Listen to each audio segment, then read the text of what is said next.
Lumapit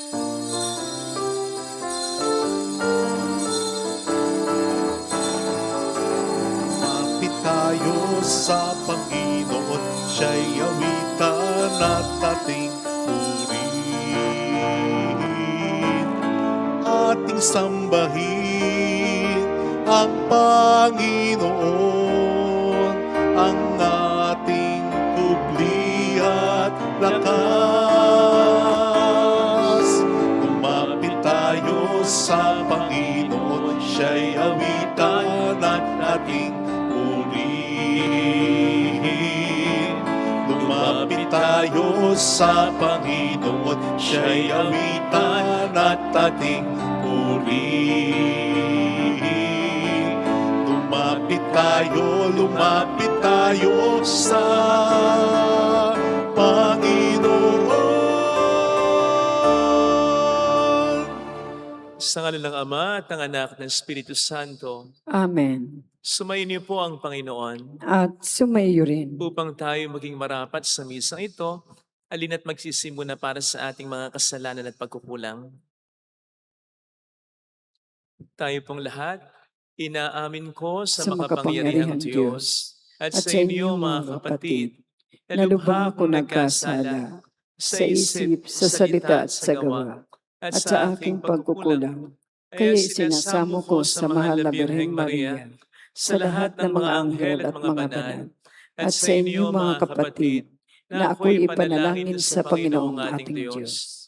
Kawaan tayo ng mapagmahal na Diyos, patawarin sa ating mga sala, at patnubayan hanggang sa buhay na walang hanggan. Amen. Panginoon, kaawaan mo kami. Panginoon, kaawaan mo kami. Kristo, kaawaan mo kami. Kristo, kaawaan mo kami. Panginoon, kaawaan mo kami. Panginoon, kaawaan mo kami. Yumuko tayo, maaaring ibulong sa Panginoon ang ating intensyon. Sama-sama nating pagdasal, ang bansa natin ay mayadya sa lahat ng masama, lalo na sa malakas na lindol. Sama-sama nating pagdasal ang kapayapaan sa ating bayan. Sama-sama nating pagdasal ang mga tumutulong sa atin at sa ating simbahan, ang mga may pinagdaraan sa buhay, ang mga may sakit at ang mga nag-aalaga sa kanila.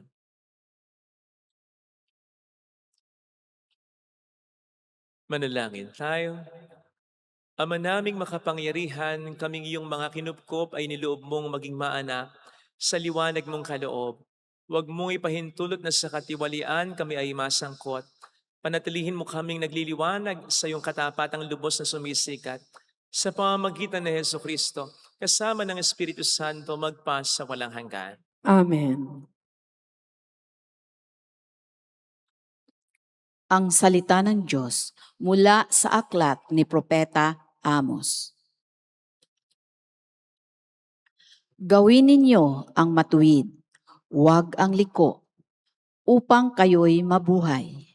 Sa gayon, sa inyo ang Panginoon, ang Diyos na makapangyarihan, tulad ng sinabi ninyo. Kamuhian ninyo ang masama, ibigin ang mabuti, at pairalin sa mga hukuman ang katarungan.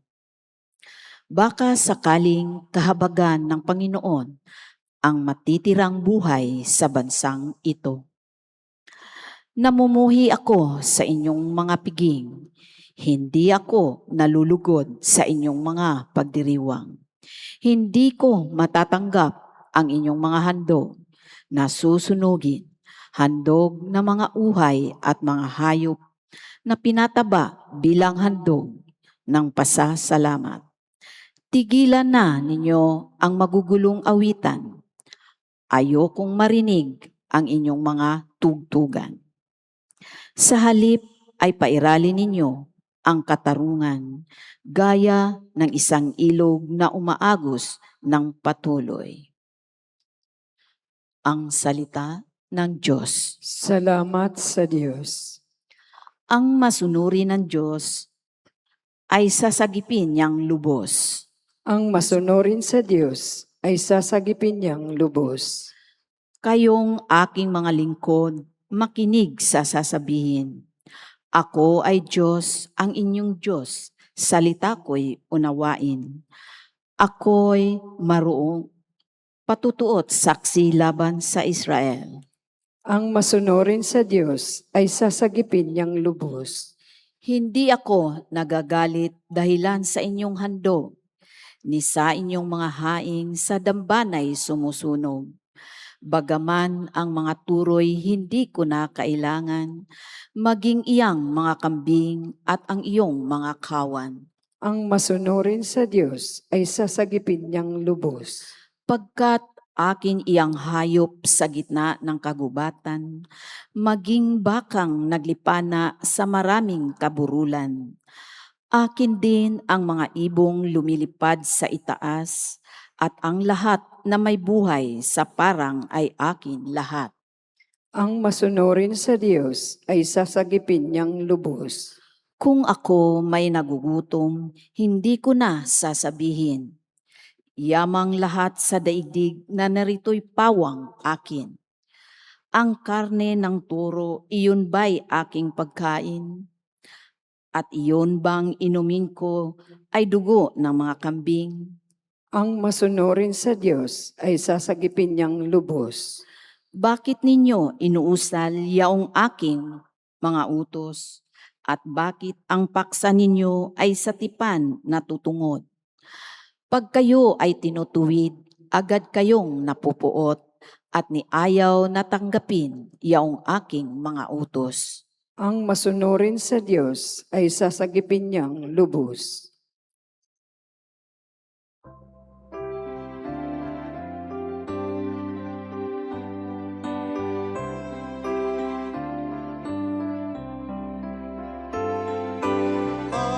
Hallelujah.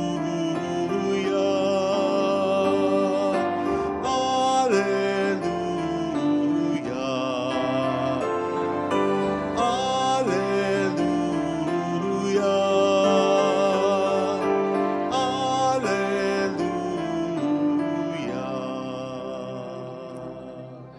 Sumayin niyo ang Panginoon. At sumayo rin. Ang mabuting balita po ng Panginoon ayon kay San Mateo. Papuri sa iyo, Panginoon. Noong panahong iyon, nang dumating si Jesus sa ibayo, sa lupain ng mga Gadareno, sinalubong siya ng dalawang lalaking galing sa libingan. Sila inaalihan ng mga demonyo, napakababangis, kaya't walang mga hasduman doon. Pagdakay sumigaw sila, "Ano ang pakialam mo sa amin, anak ng Diyos? Naparito ka ba upang pahirapan kami ng hindi pa panahon?" Sa di kalayuan ay may malaking kawan ng baboy na nanginginain at namanhik sa kanya ang mga demonyo. "Kung kami palalayasin mo, bayaan mo kaming pumasok sa mga baboy na iyon." Sinabi ni Jesus, "Umayo kayo." Kaya't lumabas sila sa dalawang lalaki at pumasok sa mga baboy. Ang buong kawan ay biglang sumibad ng takbo tungo sa bangin, nahulog sa lawa at nalunod. Patakbong umuwi ng bayan ang mga tagapag-alaga ng kawan. At pagdating doon ay pinamalita ang lahat ng bagay, pati ang nangyari sa mga inalihan ng demonyo. Kaya't lumabas ang buong bayan upang salubungin si Jesus. Pagkakita sa kaniya, ipinamanhik nilang siya'y umalis sa kanilang lupain. Mga kapatid, ang mabuting balita ng Panginoon. Pinupuri ka namin, Panginoong Hesukristo.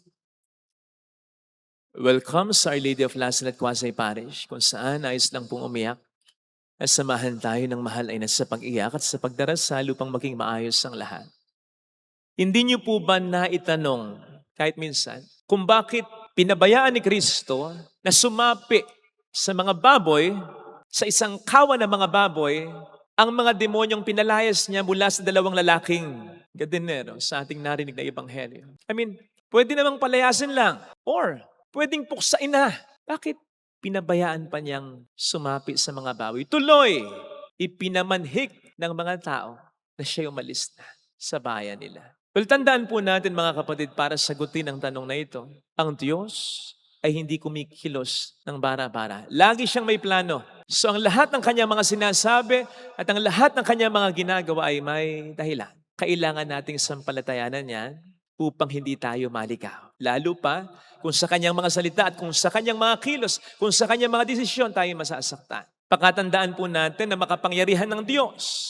Kaugnay nito. Narinig naman po natin sa ating ebanghelyo kung papaano ang mga demonyo, kahit pa legion ng mga ito, sa ibang version, yun ang pakilala nila. Marami sila, pulutong sila.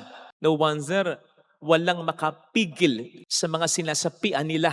Pero sila ay nakita at narinig natin ditong nakikiusap kay Kristo. Kung palalayasin mo kami, pabayaan mo na lang sana kaming sumapi sa mga baboy na yun. It's because alam nila kung sino siya. Si Diyos na paulit-ulit na pumupuksa sa kanila, tumatalo sa kanila. Maliwanag sa mga demonyo, gaano man sila kayabang, gaano man nila i-deny, hindi nila mapapantayan ng Diyos. As a matter of fact, narinig po natin, sila mismo ang nagsabi, kayang-kaya silang pahirapan ni Kristo. Ayun naman po pala, Father Hamak na mas makapangyarihan, mas malakas si Kristo sa kahit isang pulutong ng libu-libong mga demonyo. Yun nga bakit hindi na lang niya pinuksa ang mga ito? O bakit hindi na lang niya pinalayas nang hindi na siya naka-apekto sa kabuhayan ng mga tao? Again, ulitin ko, Diyos si Jesus, makapangyarihan siya, kaya hindi siya malilimitahan ng options. Hindi siya maubusan ng options. That is why, makasisigurado tayo na ito ang the best option on. Unang-una, pansinin po ninyo, pinalayas naman niya ang mga demonyo, di ba? At pinuksa rin niya. Yes, nadama yung mga baboy. Ano bang dahilan? Pwede tayong magbigay ng at least 2. Sa wari ko, ang una ay makikita natin dun sa sinabi ng Diablo. Kung kami palalayasin mo sa mga taong ito, bayaan mo kaming sumapi sa mga baboy na yon. Alam niyo, isa sa mga nakahihindik, nakabubuisit, at nakadidiri din naman nakatangian ng Diablo, ito talaga yung walang malay gawin kundi ang sumapi at sumira lang. Hindi sila nakukontento nung gagala-gala lang sa mundo. Hindi! Alumpihit sila. Hindi sila mapakali hanggat wala silang nasasapian. Kaya't ang sistema ng mga diablong ito, umalis man sila dun sa 2 lalaki, sasapi sila sa iba. At may pagkakataon pang bumabalik sila sa dating sinapian, pinahirapan nila. Ganon sila kasama. Wala silang malay gawin kundi ang sumapi at sumira. At gusto ng Panginoon na sa lupain ng mga gadenero, at least sa puntong ito, mawala ang isang pulutong ng mga demonyong nagpapahirap at magpapahirap ng walang humpay sa mga tao. Kung hindi niya pupuksain ang mga ito. Kaya imbis na sa tao, sumapi, sige, sumapi kayo sa mga baboy. Dahil para kay Kristo, obviously, mahalaga ang tao kaysa baboy. Now, tingnan po ninyo, huwag kayong mawawala dito. Ano ngayon ang nangyari sa mga baboy? Sumibad, bumulusok, sa bangin, sa lawa, and then nalunod. At naniniwala ako, kasama dito ang isang pulutong ng mga demonyo. Patay na rin, or at least, naibulit ni Kristo sa kaila-ilaliman. And obviously, hindi ito nakita ng mga demonyong ito. Tandaan po natin, ang hinahanap nila masasapian at mapapahirapan. Hindi nila hinahanap ang lugar kung saan sila mahihirapan at kung saan sila mabibigyan ni Kristo ng katapusan. Hindi nila akalain ito. Kung akala lang nila at kung alam nila, ganun ang mangyayari sa mga baboy na kanilang sasapian, hindi nila i-request ito. So dito, naisahan sila ni Kristo. No wonder nung itanong sa kanya ng mga demonyo, naparito ka ba? Para puksain kami? Nang wala pa sa oras? Kasi alam ng mga demonyo, darating ang oras. Pupuksain sila ni Kristo. Mawawala ng demonyo. Ilalagay na lang talaga sila sa impyerno. Doon na lang sila maghihirap ng walang hanggan. Hindi na sila makapagminsala pa ng mga tao. Pero dito at least, sa pulutong, sa grupo ng mga demonyo ito, nalagas ito. Nang hindi pa panahon, nautakan sila dito ng Panginoon. Para malaki ang mabawas sa hukbo ng mga diablo. Okay. Of course, pwede rin po niyong sabihin, ayun na, yung Father, sige, kaya palang puksain ni Kristo Bakit hindi na lang niya pinuksa? Bakit hindi namin pa niya yung mga baboy? Ang mga tao nagalit tuloy. Yun. Yun ang isang magandang hint dito. Yung pinakahuling bersikulo.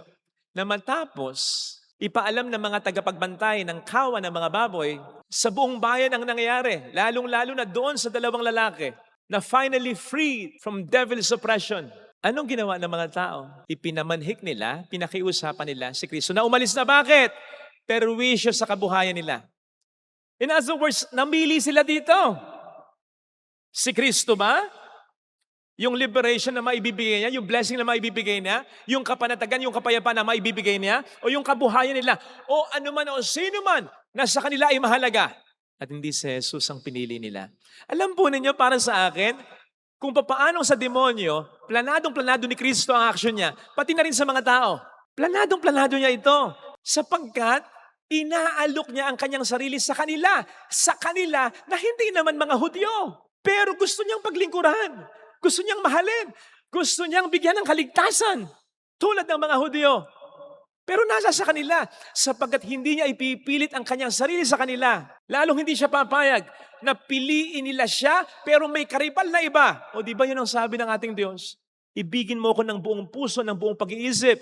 Sapagkat kung may karipal siya, hindi buong pagmamahal yun. Wala dapat tayong ibang pinakatunay at pinakasolid na mahalin kundi ang Diyos lamang. So, planado ito ng Panginoon. Inaalok ko ang aking sarili sa inyo. Sino o ano ang pipiliin niyo? Unfortunately, nagkamali ng pili ang mga tao. At ito ang nakikita kong pangalawang dahilan kung bakit hinayaan ni Kristong maisakripisyo ang mga baboy. Hindi lamang para ipakita niya sa mga tao, hama kayong mas mahalaga para sa akin kesa mga baboy na ito. Pero hindi lang yun. Gusto rin ni Kristong makita, maramdaman sa mga tao. Higit din ba akong napakahalaga sa inyo kaysa kahit ano o sino sa buhay ninyo? Yun din po ang tinatanong ng Panginoon sa atin ngayon, mga kapatid. Kaya siguro, isipin po natin ngayon sa ating buhay kung ano yung at kung sino yung mga baboy sa buhay natin. Yung pagkinuha ng Panginoon ay magtatampo tayo sa Kanya. Magagalit tayo, tatalikod tayo sa Kanya. Sasabihin natin sa Kanya, pwede ba umalis ka na sa buhay ko, hindi kita kailangan? Kukwestiyonin natin siya. Pwede ba wag muna tayo mag-usap? Isipin ko kung kailan ako magdarasal o magsisimba. Wag naman sana. Pasensya na po kayo kung naitulad ko sa baboy. Yung mga tao at mga bagay na pinakamahalaga ngayon sa buhay natin. Pero sinisigurado ko po sa inyo, maganda pa ang description ng isang baboy para sa mga tao at bagay na mahalaga sa atin kung sila ang pipiliin natin at hindi ang Panginoon. Maliwanag po ang sinasabi sa atin ni Prophet Isaiah 40:15. Ang lahat ng mga bansa ay walang kabuluhan. Sila'y parang mga isang patak ng tubig lamang sa isang lalagyan. Parang mga alikabok lamang. Mga bansa na po ang pinag-uusapan natin dito. Buong mundo na po ang pinag-uusapan natin dito. Kasamang lahat ng mga pinakamakapangyarihang bansa sa buong mundo. Ano ang sabi ni Prophet Isaiah? Sila'y parang mga alikabok lamang. Sana, huwag tayong magkakamali sa pagpili. Sana, ialaw man ng Panginoon, balang araw, na mawala ang mga pinakamahalagang tao, bagay sa buhay natin. Huwag tayong magalit, huwag tayong magtampo. Tama, hindi madaling intindihin.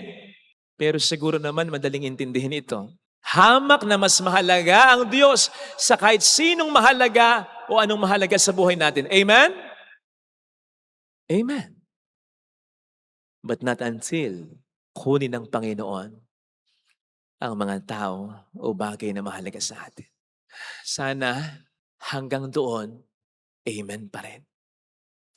Magtiwala tayo na kapag ito'y inalaw ng Panginoon, tulad ng narinig natin sa ating ebanghelyo, ito ay para pa rin sa kabutihan natin. Wala po siyang kailangan sa atin kahit buhay natin, hindi niya kailangan. Pero mahal na mahal niya tayo. Tayo ang may kailangan sa Kanya at gusto ng Panginoon na yun ay maging maliwanag sa atin.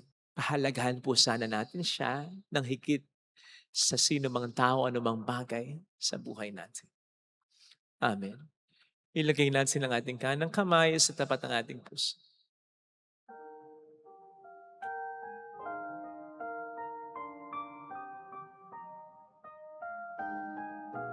Alam kong may magagawa ang Diyos. Alam kong may magagawa ang Diyos. Alam kong may magagawa ang Diyos. Alam kong may magagawa makapangyarihan siya. ang Diyos. Kung ako'y magtatapat, Kung ako'y magtatapat, sa Kanya'y maglilingkod, sa Kanya'y maglilingkod, alam kong may magagawa ang Diyos. may magagawa ang Diyos. Alam kong diringhin ng Diyos ang samo ko, Alam kong di sapagkat anak niya ako. ng Diyos ang samo ko. Alam kong diringhin ng Diyos ang samo ko, Alam kong diringgin ng Diyos ang samo ko. kung ako'y magtatapat, Kung ako'y magtatapat, sa Kanya'y maglilingkod. Alam kong diringhin ng Diyos ang samo ko. diringgin ng Diyos ang samo ko. Pumikit tayo, Panginoon. Tulungan mo po ako na yung pag-amin ko kanina na ikaw ang pinakamahalaga talaga sa buhay ko ay mapanindigan ko.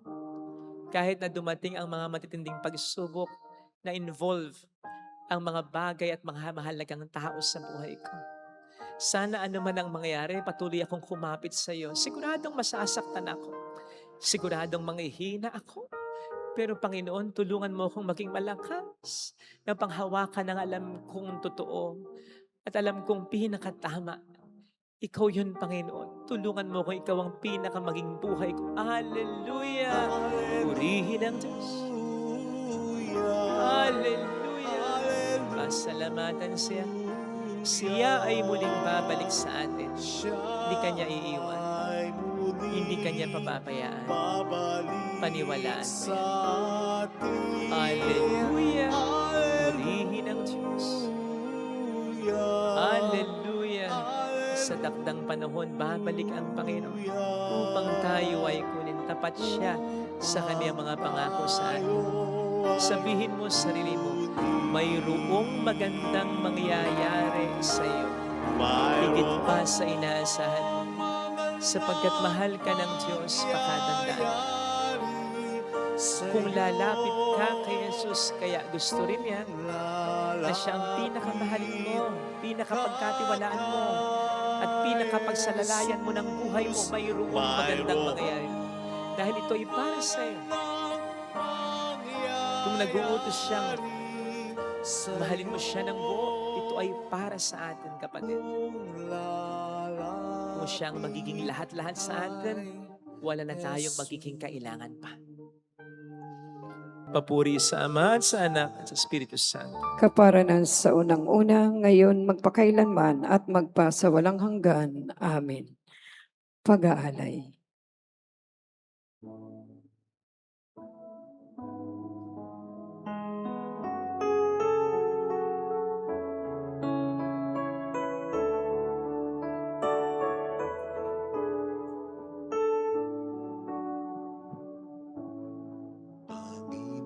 Panginoon, nawa ay tanggapin sa iyong mga kamay itong paghahain sa iyong kapurihan at dakilang kabanalan. Handog ng iyong sambayanan walang Panginoon,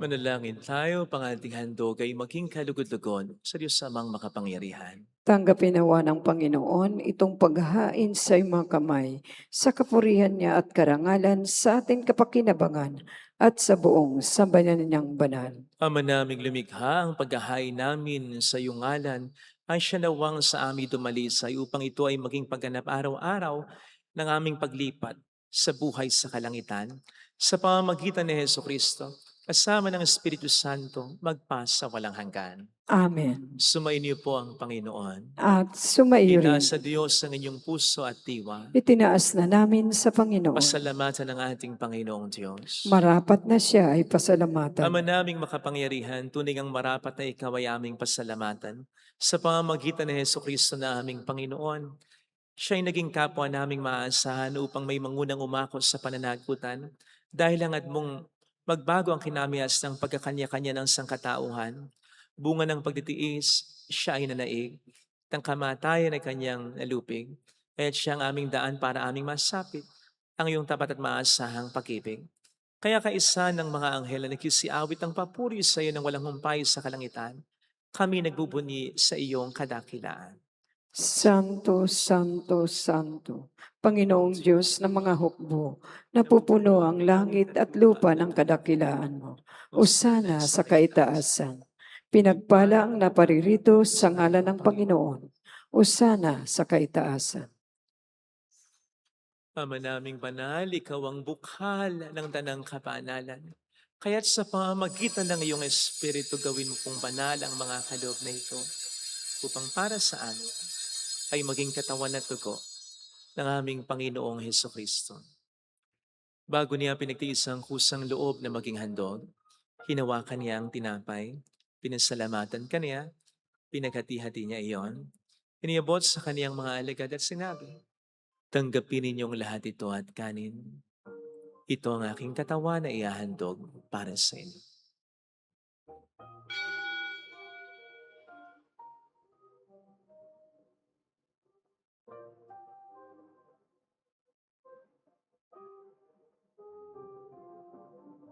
Gayun din naman ang matapos ng hapunan, hinawakan niya ang kalis. Muli kanyang pinasalamatan. Iniabot niya ang kalis sa kaniyang mga alagad at sinabi, tanggapin ninyong lahat ito at inumin. Ito ang kalis ng aking dugo ng bago't walang hanggang tipan. Ang aking dugo na ibubuhos para sa inyo at para sa lahat sa ikapagkapatawad ng mga kasalanan. Gawin niyo ito sa pag-alala sa akin.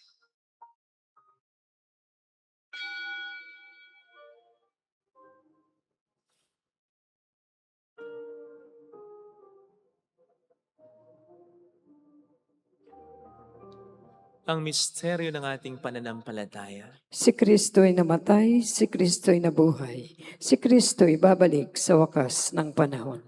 Ama, ginagawa namin ngayon ang pag-alala sa pagkamatay at muling pagkabuhay ng iyong anak. Kaya iniali namin sa iyong tinapay ng buhay at ang kalis ng kaligtasan. Kami nagpapasalamat dahil kami iyong minarapat at tumayo sa harap mo para maglingkod sa iyo. Sinasamo namin kami na magsasalo sa katawan at dugo ni Kristo ay mabuklod sa pagkakaisa sa pamamagitan ng Espiritu Santo. Ama, lingapin mo ang iyong simbang laganap sa buong daigdig. Puspusin mo po kami sa pag-ibig. Kaisa ni Leon na aming Papa, ni Dennis na aming Obispo at ang Tanang Kaparian. Alalahanin mo po ang mga kapatid naming nahimlay nang may pag-asang sila'y muling mabubuhay, lalo ng aming mga ipagdarasal. Saglit nating alalahanin at ipagdasal ang ating mga kakilalang namatay na.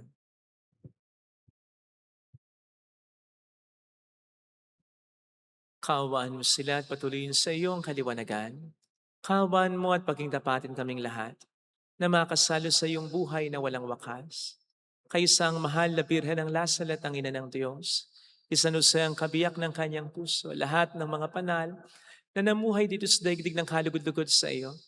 May pagdiwang nawa namin ang pagupuri sa ikararangal mo sa pamamagitan ng iyong anak na aming Panginoong Heso Kristo. Sa pamamagitan ni Kristo, kasama niya at sa Kanya, ang lahat ng parangal, papuri ay sa iyo. Diyos Amang makapangyarihan, kasama ng Espiritu Santo, magpasawalang hanggan. Amen.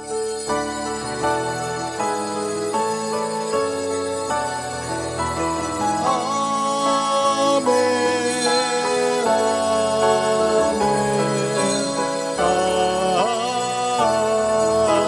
Amen. Tumawag tayo sa ating Ama.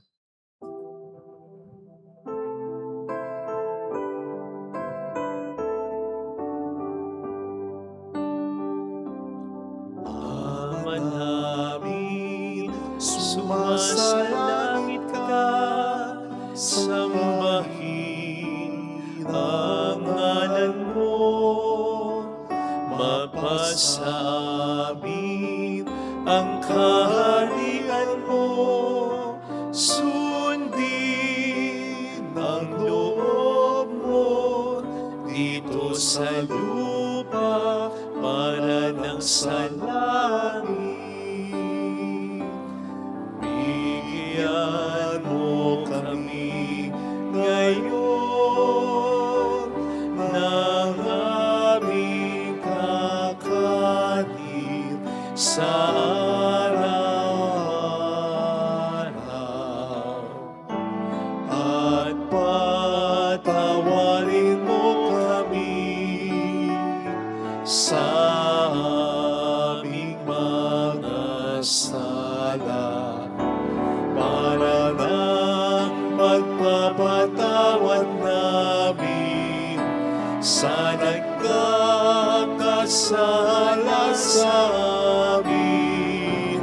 At huwag mo kami ipahintulot sa tukso, at ihadya mo kami sa lahat ng masama.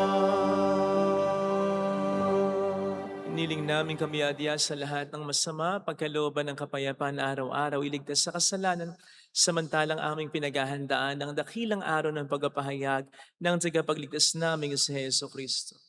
Sapagkat iyo ang kaharian, ang kapangyarihan at ang kapurihan, magpakailanman. Amen. Panginoong Heso Kristo, sinabi mo noon, sinasabi mo rin sa amin ngayon, kapayapaan ang iniiwan ko sa inyo, aking kapayapaan ang ibinibigay ko. Tuhayin mong aming pananampalataya, wag ang aming pagkakasala. Pagkalooban mo kami ng kapayapaan at pagkakaisa sa iyong kalooban, kasama ang Espiritu Santo magpasa walang hanggan. Amen. Ang kapayapaan ng Panginoon ay sumainyo nawang lahat. At sumaiyo rin. Magbigayan tayo ng kapayapaan sa isa't isa. Kapayapaan po, Spirit. Kordero ng Diyos na nag-aalis ng mga kasalanan ng sanlibutan, maawa ka sa amin. Kordero ng Diyos na nag-aalis ng mga kasalanan ng sanlibutan, maawa ka sa amin. Kordero ng Diyos na nag-aalis ng mga kasalanan ng sanlibutan, ipagkaloob mo sa amin ang kapayapaan.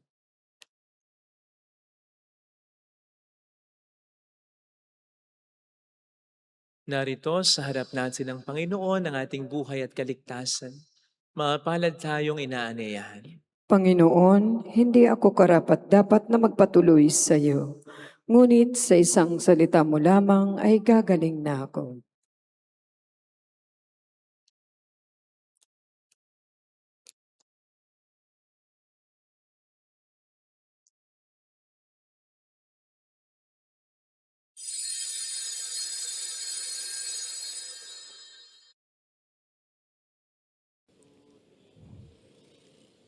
Panalangin para sa espiritual na pakikinabang. Panginoong Hesus, ako ay naniniwala na ikaw ay nasa kabanal-banalang sakramento. Iniibig kita ng higit sa lahat at ninanasa kong tanggapin ka sa aking kaluluwa. Sapagkat sa mga sandaling ito, hindi kita matatanggap sa sakramento. Tumuloy ka sa espiritu sa aking puso. Niyayakap kita na para bang naririto ka na. Inaalay ko ng buong buo ang aking sarili sa iyo. Huwag mong hayaang mawalay ako sa iyo. Amen.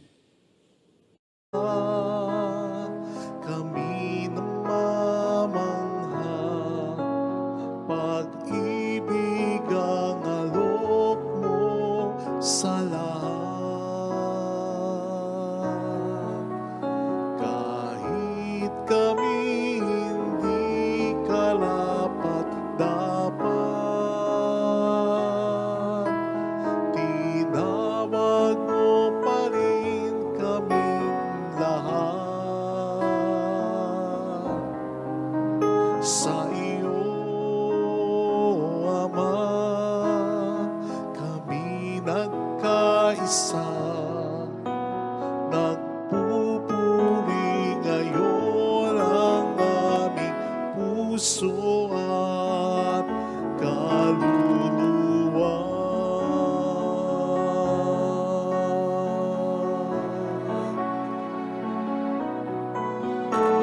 Dakila ka, O Panginoon,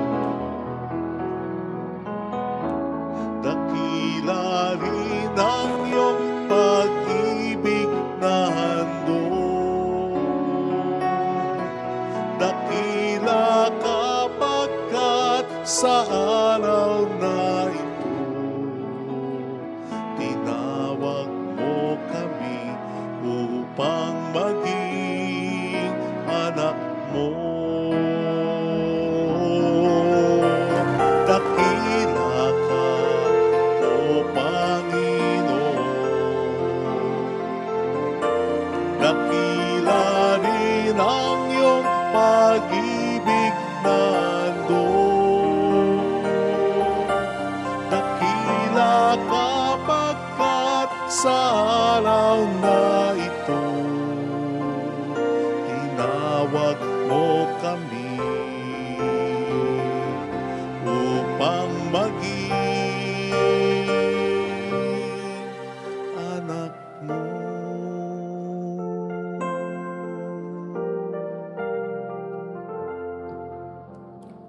Manalangin tayo.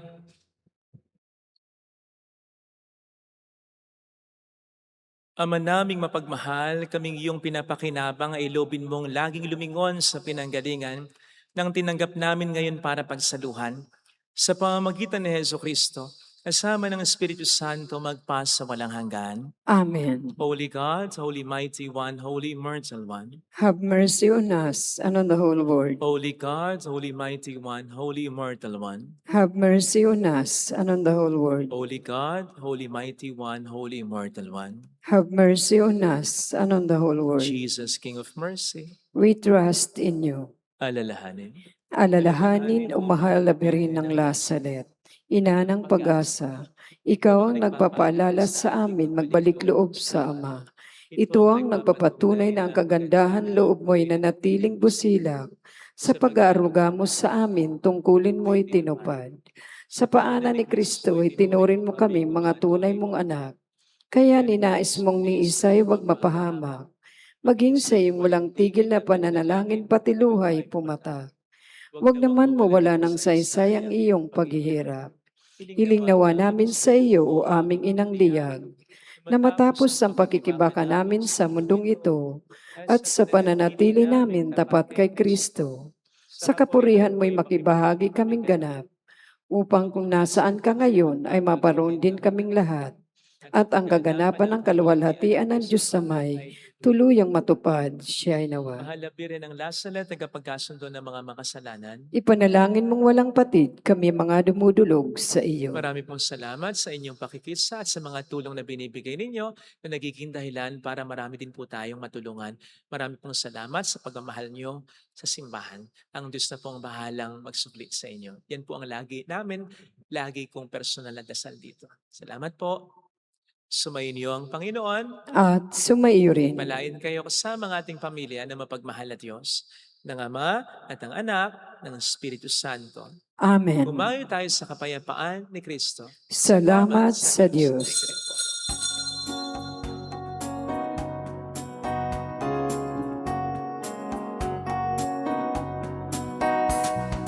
On this day, O Mother of our Lord, we sing you praise for lighting up our way.